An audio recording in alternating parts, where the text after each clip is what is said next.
आबयू मैट्रिसेट chapter 3 class 12। आज हम कराएंगे प्रश्नावली 3.1। तो प्रश्नावली 3.1 कराने से पहले हम देंगे इसका फुल बेसिक कंसेप्ट, जिससे ये प्रश्नावली आपको बहुत अच्छे से समझ में आ जाए। तो फुल बेसिक कंसेप्ट के क्रम में सबसे पहले हम बताएंगे आपको आबयू, यानी आबयू किसे कहते हैं। जब दिए गए आंकड़ों को जब हम छोटे ब्रैकेट यानी कि इसे बोलते हैं सर्कुलर ब्रैकेट अथवा स्क्वायर ब्रैकेट यानी कि वर्ग ब्रैकेट के अंदर आयताकार रूप में रखते हैं तो इसे हम आव्यूह कहते हैं। जैसे कि आपको दिख रहे हैं 1 2 3 4, ये क्या है, अवयव है। अगर हम इनको आयताकार रूप में, जैसा कि आपको ये ब्रैकेट जो दिख रहा है काले रंग का, इसके अंदर इस रूप में लिखें तो इसे हम क्या कहेंगे, आव्यूह। इसमें R1 R2 R3 जो कहलाती हैं वो कहलाती हैं पंक्तियां, और पंक्ति को हम अंग्रेजी में बोलते हैं रो। और रो का जो फर्स्ट वर्ड है आर, आर से हम पंक्ति को डिनोट करते हैं। अब चूंकि ये तीन है, अब इनमें अंतर करने के लिए पहली पंक्ति को हम कहते हैं R1, दूसरी पंक्ति को कहते हैं हम R2, तीसरी पंक्ति को कहते हैं R3। इसी प्रकार से जो आपको ग्रीन दिखाई दे रही हैं इनको हम बोलते हैं स्तंभ, और स्तंभ को अंग्रेजी में बोलते हैं कॉलम। कॉलम का जो फर्स्ट वर्ड है सी, इससे हम इसको डिनोट करते हैं। अंतर करने के लिए देखिए, पहले कॉलम को हम C1, दूसरे कॉलम को C2 और तीसरे कॉलम को C3 कहते हैं। यहीं पे हम आपको एक बात और बताना चाहेंगे, आव्यूह का क्रम या ऑर्डर क्या होता है। देखिए, आव्यूह की कोटि भी बोल देते हैं इसको, क्रम भी बोल देते हैं, अंग्रेजी में इसको ऑर्डर बोलते हैं। यानी नंबर ऑफ रो और नंबर ऑफ कॉलम क्या कहलाता है, इसका ऑर्डर कहलाता है। आपको यहाँ पे मल्टीप्लाई नहीं करनी है। हम कहें कि इस आव्यूह का क्रम बताइए तो आप कहेंगे इस आव्यूह का क्रम 3 × 3 है या 3/3 है। सबसे पहले हमेशा रो आएगी और उसके बाद आएगा column, number of row into number of column. अब चलिए इसी में देखते हैं नेक्स्ट है आव्यूह के प्रकार। देखिए, कई प्रकार के आव्यूह होते हैं, उसमें सबसे पहले आव्यूह जो है वो है आयताकार आव्यूह। बिल्कुल नाम से ही क्लियर है, अगर आपको नाम पता है तो उसी के हिसाब से आप इसको जान सकते हैं। तो ऐसा आव्यूह जिसमें रो और कॉलम, रो का मतलब आर और कॉलम का मतलब सी, यानी कि रो और कॉलम की संख्या अलग अलग हो। रो से मतलब होता है पहले वाला, ये रो हो गया। कॉलम का मतलब हो गया दूसरा वाला, ये वाला। अगर रो और कॉलम की संख्या क्या हो, डिफरेंट हो, अलग अलग हो, तो उसे हम जो कहते हैं आयताकार आव्यूह कहते हैं। जैसा कि आपको चित्र में दिख रहा है, देखिए यहाँ पे 2 रो हैं, कॉलम 4 है, अलग अलग है, इसलिए इसे हम आयताकार आव्यूह कहते हैं। अब देखिए, अगर रो और कॉलम समान हो जाएं, यानी कि रो भी 2 हो जाए, कॉलम भी 2 हो जाए, या रो 4 हो जाए, कॉलम भी 4 हो जाए, तो उसे हम क्या कहेंगे, उसे हम कहेंगे वर्ग आव्यूह। जैसा कि आपको चित्र में दिख रहा है, यहाँ पर देखिए रो और कॉलम क्या सेम टू सेम है, इसलिए हम इसे कहेंगे वर्ग आव्यूह। अंग्रेजी में बोलते हैं इसको स्क्वायर मैट्रिक्स। अब देखिए नेक्स्ट है क्षैतिज आव्यूह, इसे बोलते हैं हॉरिजॉन्टल मैट्रिक्स। अंग्रेजी में नाम से ही क्लियर है, क्षैतिज का मतलब पड़ा हुआ, ठीक है। तो ऐसा आव्यूह जिसमें पंक्तियों की संख्या स्तंभों की संख्या से कम हो, उसे हम क्षैतिज आव्यूह कहते हैं। यानी पंक्ति कम है तो उसे हम क्या कहेंगे, क्षैतिज आव्यूह कहेंगे, और अगर स्तंभ कम है तो उसे हम कहेंगे ऊर्ध्वाधर आव्यूह। तो जैसे कि आप नेक्स्ट में देख सकते हैं, देखिए यहाँ पे इसमें देखिए स्तंभ कम है, पंक्ति क्या है, ज़्यादा है। स्तंभ कितने हैं, यहाँ पे 2 हैं, और पंक्ति कितनी, 3 है। तो स्तंभ कम है तो उसे ऊर्ध्वाधर आव्यूह, पंक्ति कम है तो उसे क्षैतिज आव्यूह कहते हैं, जैसा कि आपको चित्र में दिख रहा है। अब इसी क्रम में देखिए हम चलते हैं, अब आगे आगे है पंक्ति आव्यूह या स्तंभ आव्यूह। यहाँ भी देखिए नाम से भी क्लियर है, रो मैट्रिक्स या कॉलम मैट्रिक्स। यानी केवल रो हो, यानी केवल पंक्ति हो उसके अंदर, यानी एक पंक्ति हो केवल, तो उसे हम पंक्ति आव्यूह, और केवल एक ही स्तंभ हो तो उसे हम स्तंभ आव्यूह कहते हैं। ऐसे आव्यूह जिसमें केवल एक ही पंक्ति हो, पंक्ति आव्यूह, और केवल एक ही स्तंभ हो, उसे हम स्तंभ आव्यूह कहते हैं। तो ये आपको अच्छे समझ में आ रहा होगा। अब चलिए देखते हैं नेक्स्ट, विकर्ण आव्यूह। तो देखिए विकर्ण आव्यूह क्या होता है। तो पहले विकर्ण किसे कहते हैं, तो किसी भी आव्यूह का ये वाला भाग बता दें, ये इसे हम जो बोलते हैं विकर्ण बोलते हैं। ये इसे हम क्या कहते हैं, विकर्ण। और ये विकर्ण छोड़ के बाकी सभी एलिमेंट जीरो हो, शून्य हो, तो उसे हम क्या कहेंगे, विकर्ण आव्यूह कहते हैं। और विकर्ण आव्यूह को हम इस तरह डिनोट करते हैं, DIG, डिग। डिग का मतलब है डायगोनल। डायगोनल कितना, 2 6 3, इसके एलिमेंट यहाँ पर लिख देते हैं। तो अगर हमें इसको रिप्रेजेंट करना हो विकर्ण आव्यूह को, तो हम इस तरह से रिप्रेजेंट कर सकते हैं। तो डेफिनेशन क्या है, यदि किसी वर्ग आव्यूह के मुख्य विकर्ण को छोड़कर, मुख्य विकर्ण कौन सा होता है, ये वाला, सभी अवयव शून्य हो तो उसे विकर्ण आव्यूह कहते हैं। तो इसे हम क्या कहते हैं, मुख्य विकर्ण। जो रेड कलर में आपको लाइन दिखाई दे रही है, इस लाइन को मुख्य विकर्ण कहते हैं, और इस लाइन को छोड़कर अगर सभी एलिमेंट शून्य हैं तो उसे हम कहेंगे विकर्ण आव्यूह। नेक्स्ट है अदिश आव्यूह। अगर किसी आव्यूह का जो मुख्य विकर्ण है वो एक जैसा हो, सेम टू सेम हो, यानी 1 1 हो या 2 2 हो या 3 3 हो, तो उसे हम अदिश अवयव कहते हैं। इसकी डेफिनेशन भी देखिए यहाँ पे हमने लिख दी, जैसा कि अभी हमने आपको बताया था। इसके बाद है इकाई अवयव या तत्समक अवयव। नाम से क्लियर है, इकाई का मतलब होता है एक। अगर किसी अवयव का मुख्य विकर्ण एक एक हो और बाकी सब कैसे हो, जीरो हो, तो उसे हम इकाई अवयव कहते हैं। तो यहाँ पे हम एक बात और बताना चाहेंगे, इकाई अवयव को हम अदिश अवयव भी कह सकते हैं, क्योंकि अदिश अवयव में एक जैसे अवयव होते हैं। अब इसके बाद देखिए है शून्य या रिक्त अवयव। नाम से क्लियर है, अगर किसी अवयव के सभी अवयव शून्य हो तो उसे हम रिक्त अवयव या शून्य अवयव कहते हैं और इसे कैपिटल ओ से प्रतिष्ठित करते हैं। तो यहाँ तक एक्सरसाइज 1 में जो यूज होने वाली थ्योरी है वो मैंने आपको बता दी है। अगर आपको ये अच्छे से समझ में आ गई है तो अब आप एक्सरसाइज बड़ी आसानी से कर सकते हैं। तो एक्सरसाइज में देखिए सबसे पहला क्वेश्चन आपके सामने आने वाला है। लीजिए क्वेश्चन नंबर 1 आपके सामने स्क्रीन पे है। क्वेश्चन क्या है, अवयव हमें ये दिख रहा है, के लिए ज्ञात कीजिए अवयव की कोटि। तो कोटि का मतलब हमने अभी बताया था number of row into number of column. तो रो कितनी है इसमें देखिए 1 2 3, तो रो कितनी हो गई 3, ठीक है। तो उसके बाद इनटू में क्या लिखा जाएगा, कॉलम। कॉलम कितने हैं देखिए 1 2 3 4। रो का मतलब होता है ये R1 R2 R3 और कॉलम का मतलब क्या है C1 C2 C3 और C4। तो कॉलम कितनी है 4। तो अवयव की कोटि कितनी हो गई 3 × 4 यानी 3/4। अवयव की संख्या इनकी आपस में मल्टीप्लाई कर दो। जो अवयव का ऑर्डर है अगर हम इनकी आपस में मल्टीप्लाई कर दें तो हमें अवयव की संख्या निकल के आ जाएगी। तो इनकी मल्टीप्लाई करेंगे कितना आएगा 3 चौक 12, यानी इसके अंदर अवयव कितने हो गए 12। आप काउंट भी कर सकते हो, देखो 1 2 3 4 5 6 7 8 9 10 11 12। तो 12 क्या हो गया इसके अंदर अवयव हो गए। उसके बाद देखिए तीसरा पार्ट क्या, इतने A13 का मतलब पहली रो और तीसरा कॉलम। तो देखिए पहली रो कौन सी है, पहली रो है ये वाली।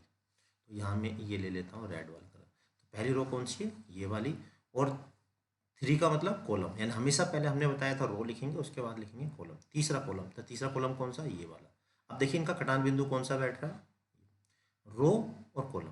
पहली रो तीसरा कॉलम कितना है 19, तो इसका आंसर कितना आ गया 19। इसी प्रकार से देखिए दूसरी रो कहाँ पर R2 दूसरी रो ये हो गई।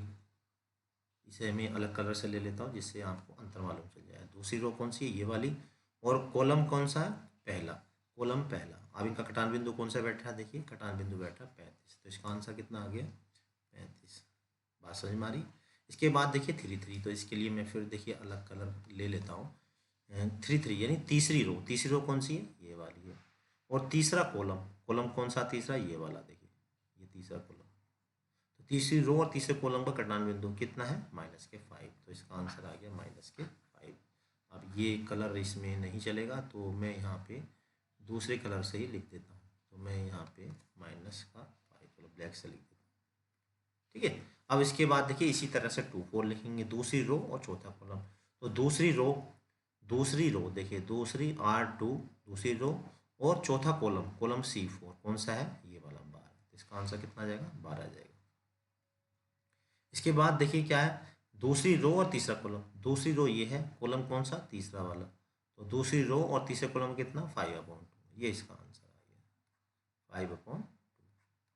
तो ये इसके क्या हो गया आंसर हो गया। तो मैं समझता हूँ ये क्वेश्चन आपको अच्छे से समझ में आ गया होगा। चलिए देखते हैं नेक्स्ट क्वेश्चन नंबर 2।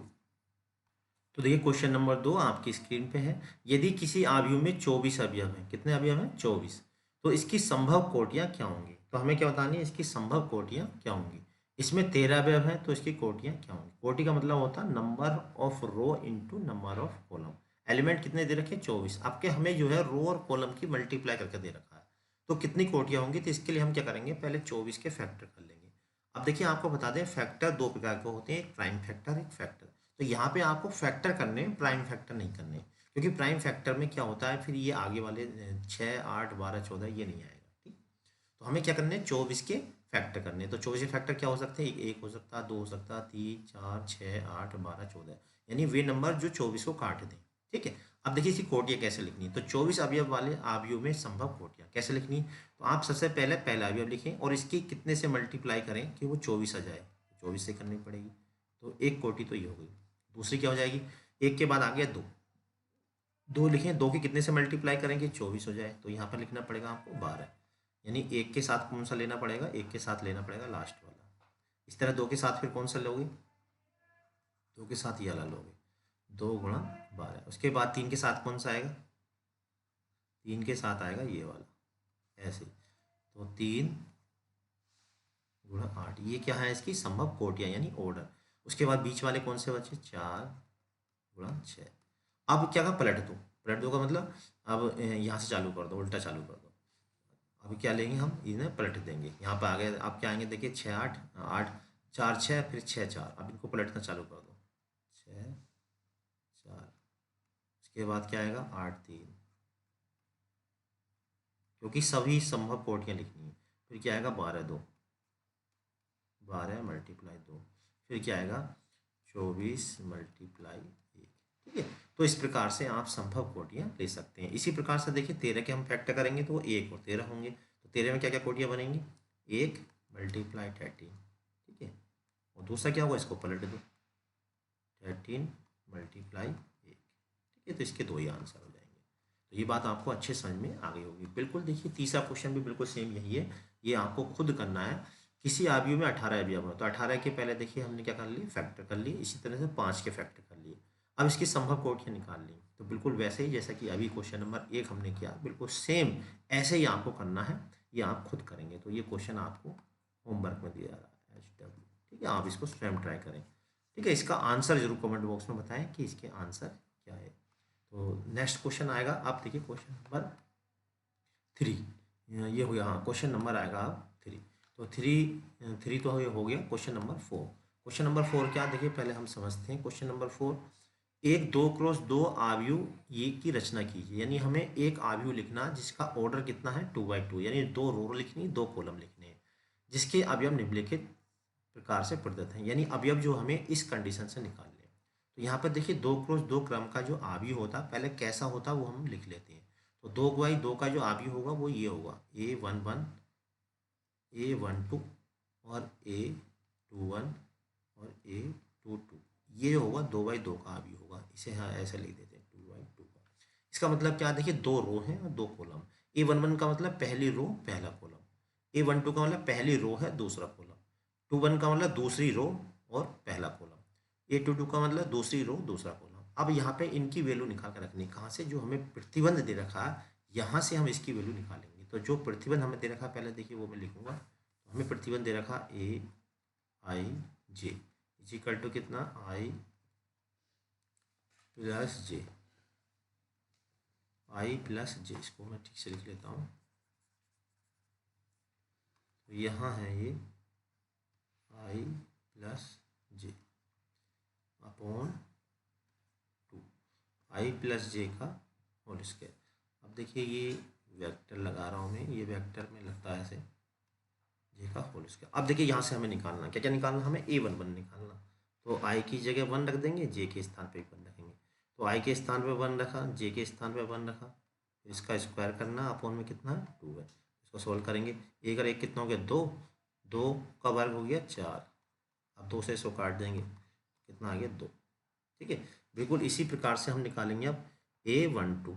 तो A12 कैसे निकालेंगे, I के स्थान पे रखना है 1 और जे के स्थान पे कितना रखना है, 2 रखना है। इसका स्क्वायर करना है, तो कितना आ जाएगा, 16 के 2 1 3, 3 का वर्ग होता है 9/2। इसी प्रकार से निकालेंगे अब हम A21। तो A21 कैसे निकलेगा, रो के स्थान पर लिखेंगे 2, आई के स्थान पर लिखेंगे 2। तो 2 प्लस 1 का स्क्वायर अपॉन, तो सोल्व करा हमने, कितना आ गया, 3 3 9/2। अब हम निकालेंगे A21 आ गया। अब इसके बाद निकालेंगे, हाँ बस ये हो गए, A12 और एक 2, A11 हमने यहाँ निकाल दिया, A12 यहाँ निकाल दिया, A21 आ गया। अब निकालेंगे A22, यानी कि रो भी 2 है और कॉलम भी 2 है। 2 प्लस 2 का स्क्वायर बटे 2। अब इसको सॉल्व कर लेते हैं। देखिए सॉल्व करेंगे, कितना आएगा, 2 दूनी 4, 4 का वर्ग हो गया 16, 16 2 से काटेंगे आ जाएगा 8। ठीक है, तो अब देखिए हम अब क्या करना, इसलिए आव्यूह, इसलिए अभिष्ट आव्यूह। अभिष्ट का मतलब जो क्वेश्चन में पूछा गया, अभिष्ट आव्यूह कैसे लिखना, जो हमने अभी एलिमेंट निकाले हैं वो यहाँ पे फिल कर देंगे। तो पहला कितना निकाला था हमने, A11 निकाला था हमने 2, तो यहाँ पर देखिए 2 लिख दिया। A12 कितना निकाला था हमने, ये निकाला 9/2, तो यहाँ पे 9/2 रख दिया, यानी ये हमें यहाँ पे रख देने, ठीक है। और A21 हमने कितना निकाला 9/2, ये भी 9/2 रख दिया। इसके बाद ये निकाला था हमने 8, यहाँ पे 8 रख दिया, ठीक है। तो ये इसका जो है आंसर हो गया, तो यहाँ पे हम लिख देंगे आंसर, ठीक है। तो इस तरह से बिल्कुल सेम इसी प्रकार से आप सेकंड वाला और ये थर्ड वाला क्वेश्चन आप बिल्कुल सेम टू सेम ऐसे ही कर सकते हैं। अब हम करेंगे नेक्स्ट क्वेश्चन, क्वेश्चन नंबर 5। ये बिल्कुल क्वेश्चन नंबर 5 जो है वो भी बिल्कुल क्वेश्चन नंबर 4 की तरह है। यहाँ मैंने इसको सोल्व कर दिया क्योंकि मैं 4 क्वेश्चन आपको करा चुका हूँ। तो 3x4 आव्यू, तो 3x4 का जो होगा वो इस टाइप का होगा, जो आपको पीले रंग का ये दिख रहा है, ये 3x4 का होगा, यानी A11 A12 A13 A14, यानी कि 3 तो रो हैं इसके अंदर, 1 2 3, और कॉलम कितनी है 4, 1 2 3 4 कॉलम, ठीक है, 3/4 का। तो अब हमें क्या निकालना, A11 निकालना। A11 कैसे, जो यहाँ पर है आई के स्थान पे 1 रख देंगे, जे के स्थान पे भी 1 रख देंगे। 16 कितना आया, देखिए यहाँ पे 1 आया।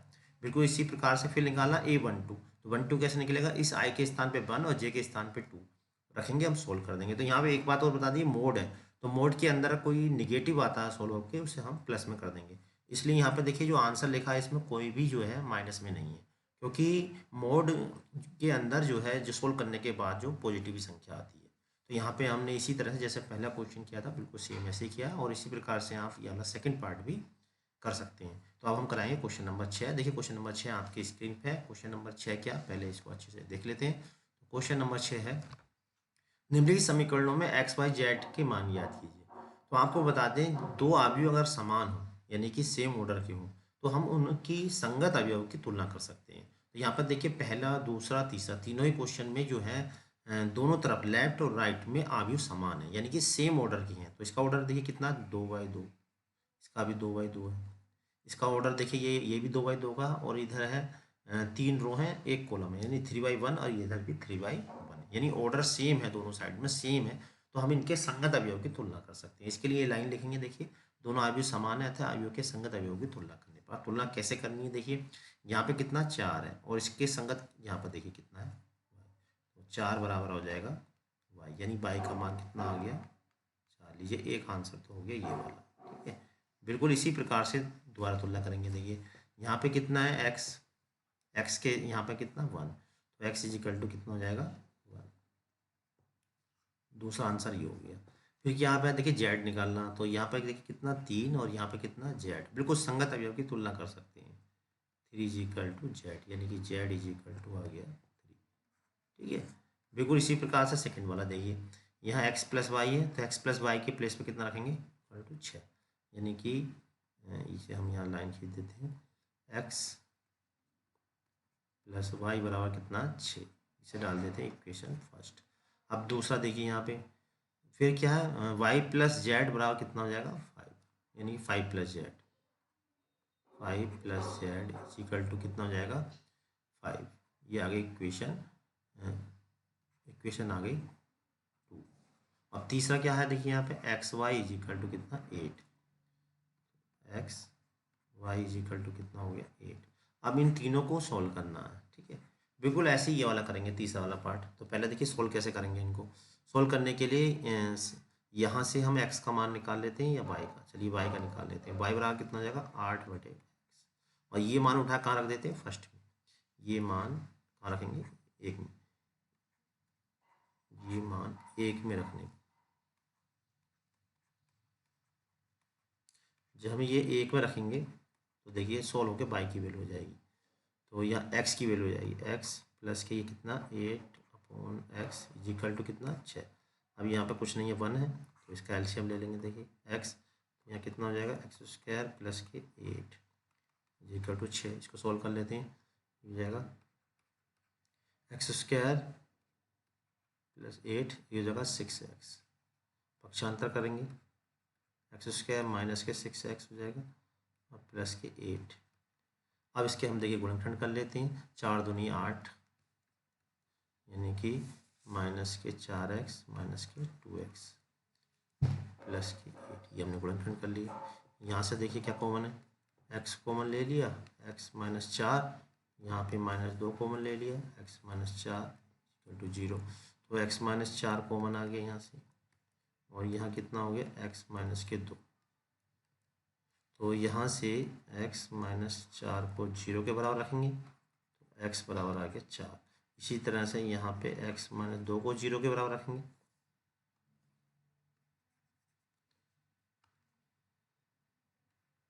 ठीक है। तो यहाँ से x बराबर कितना आ गया, 2। तो x का मान आ गया 2 और 4, ठीक है। और यहाँ पे देखिए इक्वेशन 1 में रख देंगे तो हम y की वैल्यू निकाल लेंगे फ्रॉम फर्स्ट, यानी 1 से। तो 1 से देखिए निकालेंगे, x की जगह जब हम 4 रखेंगे तो y is equal to 6, y की वैल्यू कितनी जाएगी, 2 हो जाएगी, ठीक है। तो क्या करना है, एक्स वाई जेड के मान, तो y का x का होगा, जब 2 रखेंगे तो y की वैल्यू कितनी जाएगी, 4 आ जाएगी, उल्टा हो जाएगा। अब देखिए जेड की वैल्यू कहाँ से निकालेंगे, 2 से, समीकरण 2 से। 2 से क्या है, देखिए 5 plus z is equal to कितना, 5। तो यहाँ पर देखिए 5 से 5 कैंसिल हो जाएगा, जेड इज इक्वल टू कितना आ गया, 0, ठीक है। तो x की वैल्यू कितनी हो गई, x की वैल्यू हो गई 4, y की वैल्यू हो गई 2 और z की वैल्यू हो गई 0। या x की वैल्यू अगर हम 2 लेंगे तो y की वैल्यू कितनी लेनी पड़ेगी हमें, x की 2 लेते हैं तो x की 2 लेंगे तो y की वैल्यू हो जाएगी 4, ठीक है। ये आंसर होगा इसके, या ऐसे ले सकते हैं, या x इज इक्वल टू हमने लिया 2 तो y बराबर आ जाएगा 4, z तो 0 रहेगा। 2 आंसर इसके हो गए, ये वाला और ये, ठीक है। तो बिल्कुल सेम ऐसे ही से कर सकते हैं, देखिए तुलना करके x प्लस वाई, मैं सॉल्व कर देता हूँ इसको नेक्स्ट पेज पे, ठीक है। करना है ऐसे, तुलना करके इनको सॉल्व करना है। तो देखिए क्वेश्चन नंबर 6 का जो थर्ड पार्ट है वो मैंने सॉल्व कर दिया, बिल्कुल सेम वैसी, पहले तुलना करी और देखिए समीकरण 1 और 3 को से y प्लस जेड की जो वैल्यू ये वाली उठा के 1 में रख दी मैंने, तो x की वैल्यू आ गई। और समीकरण 2 से, समीकरण 2 में देखिए x की वैल्यू जो अभी निकाली है 2 यहाँ रख दी, तो z का मान आ गया, और z का मान समीकरण 3 में रख दिया तो y का मान आ गया, ठीक है। बिल्कुल इसी प्रकार से देखिए क्वेश्चन नंबर 7 भी है, तो बिल्कुल सेम, बिल्कुल ऐसे ही करना, फिर भी मैं इसको करा देता हूँ।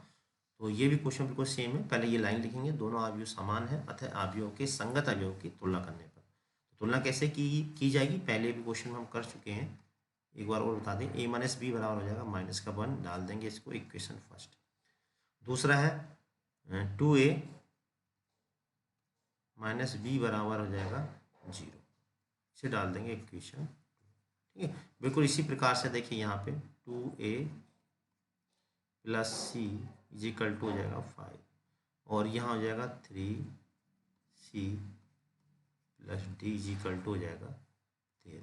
ये हमने तुलना कर दी, इसे डाल दी हमने समीकरण 3 और इसे डाल दी हमने समीकरण 4, ठीक है। अब हमें ए बी सी डी के मान निकालने हैं, तो पहले तो देखिए हम इन दोनों को सोल्व कर लेते हैं। इन दोनों को कैसे सोल्व लिखेंगे, यहाँ पर लिख देंगे सब्ट्रैक्ट, घटाने पर, तो डायरेक्ट ऐसे सोल्व कर देते हैं। घटाने पर क्या होता है, साइन एक जैसे होते हैं तो साइन चेंज हो जाता है, ये प्लस, ये देखिए बी से भी कैंसिल हो जाएगा, कितना हो जाएगा, माइनस का ए इज इक्वल टू बचेगा माइनस का 1, तो ए कितना आ गया, 1, ठीक है। अब हमें समीकरण 3 से देखिए, पहले बी का मान और निकाल लेते हैं समीकरण 1 से।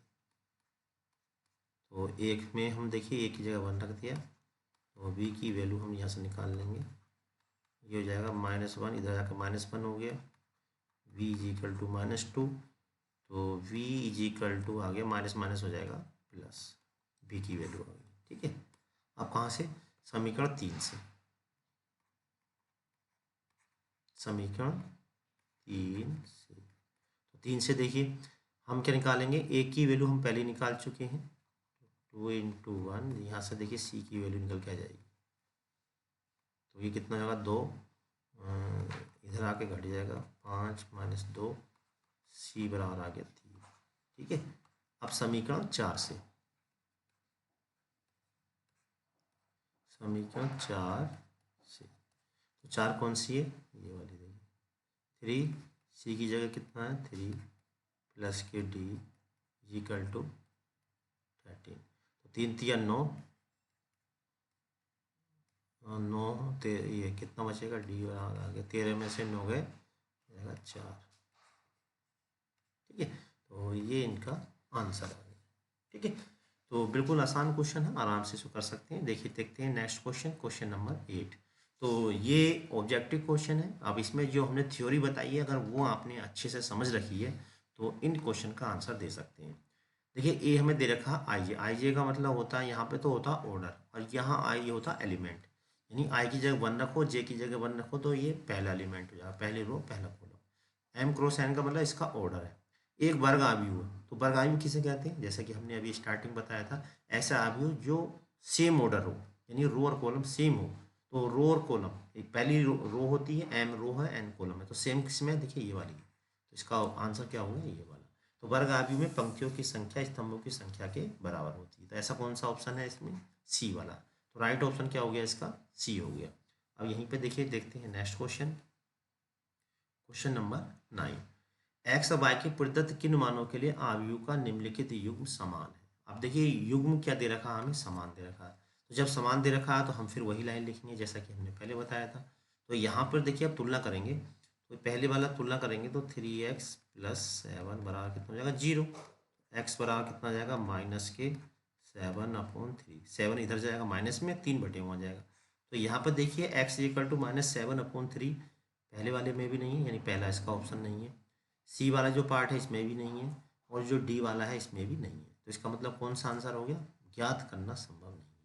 ठीक है, तो ये बी इसका राइट ऑप्शन हो गया। ठीक है, क्योंकि ए सी डी नहीं है, तो इसका मतलब आंसर कौन सा हो गया, इसका बी हो गया। तो राइट ऑप्शन हो गया इसका बी। चलिए देखते हैं लास्ट क्वेश्चन आज की वीडियो का। 3x3 आव्यूह कोटि के ऐसे आव्यूह में कुल कितनी संख्याएं होंगी जिनकी प्रत्येक प्रविष्टि 0 या 1 है। तो कितने आव्यूह बन सकते हैं, ये हमसे इसमें पूछा। तो जरा ध्यान देंगे कि यहाँ पर A11 जो 3x3 कोटि का जो आव्यूह होगा वो इस टाइप का होता है। अब हमें ये बताना है कि कितने आव्यूह बन सकते हैं। एलिमेंट जो आने चाहिए या तो 0 दिखना चाहिए या 1, इसके अलावा कुछ और नहीं दिखना चाहिए।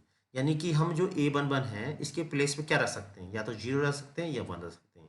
तो यानी इसका जो तरीके होंगे वो कितने होंगे, 2 तरीके होंगे। यानी कि या तो 0 रखेंगे या 1 रखेंगे, यानी पहले एलिमेंट के जो कुल तरीके होंगे वो 2 तरीके, 0 रखेंगे या 1 रखेंगे। जो दूसरा एलिमेंट है उसके कितने तरीके होंगे, A12 के, इसके भी कितने तरीके होंगे, 2 तरीके होंगे, या तो हम 0 रखेंगे या 1 रखेंगे। ठीक है, इसी प्रकार से जो तीसरा है उसके कितने तरीके होंगे, इसके भी 2 तरीके हैं, या तो 0 रख सकते हैं या 1 रख सकते हैं, लेकिन रखना कितने, बनाना कितने का, 3/3 का। इसी प्रकार से आएंगे हम यहाँ पे, इसमें कितने एलिमेंट रख सकते हैं आप, या तो 0 रखोगे या 2 रखोगे, यानी 2 ही तरह से रख सकते हो। इसी प्रकार से यहाँ पे दूसरे वाले में 2 रख सकते हो। इसी प्रकार से छठा जो होगा इसमें भी 2 रख सकते हो। सातवां जो होगा इसमें भी 2 ही रख सकते हो। आठवां जो होगा उसमें भी 2 रख सकते हो, और नौवां जो होगा उसमें भी 2। अब इनकी आपस में गुणा करिए। तो ये देखिए क्रमचय संचय में हमने पढ़ा है कि एक क्रिया एक प्रकार से हो, दूसरी क्रिया दूसरे प्रकार से हो, तो इनका जो क्रमचय होता है उन सबके गुणनफल के बराबर होता है। तो इन सबके गुणा कर देंगे, आंसर हो जाएगा 2 दूनी 4 दूनी 8 दूनी 16 दूनी 32 दूनी 64 दूनी 128, 128 दूनी 256 और 256 दूनी 512। तो इसका राइट आंसर हो गया 512, यानी ऑप्शन कौन सा हो गया इसका, डी हो गया।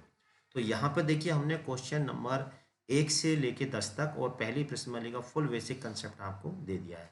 अगर आपको इसके सॉल्यूशन का PDF चाहिए तो आप हमारे व्हाट्सएप ग्रुप से जुड़ सकते हैं। व्हाट्सएप ग्रुप का लिंक हमने डिस्क्रिप्शन बॉक्स में दे रखा है। साथ में हम आपको एक बात और बताना चाहेंगे, हम उस पर ऑनलाइन टेस्ट भी लेते हैं। इससे पहले हम एक टेस्ट ले चुके हैं इनवर्स ट्रिग्नोमेट्रिक फंक्शन का। अगर आपको वो टेस्ट देना है तो आप हमारे व्हाट्सएप ग्रुप से जुड़ जाएं, उसका लिंक उसमें दिया हुआ है। आप उस लिंक को टच करके इनवर्स ट्रिग्नोमेट्रिक फंक्शन यानी त्रिकोणमितीय फलन का ऑनलाइन टेस्ट दे सकते हैं। जैसे ही ये चैप्टर फिनिश होगा तो इसका भी हम ऑनलाइन टेस्ट लेंगे, जिसका मूल्यांकन आपको तुरंत, यानी इसका जो रिजल्ट है आपको, रिजल्ट जैसे आप टेस्ट देंगे उसके तुरंत बाद आपको उसका रिजल्ट मिल जाएगा।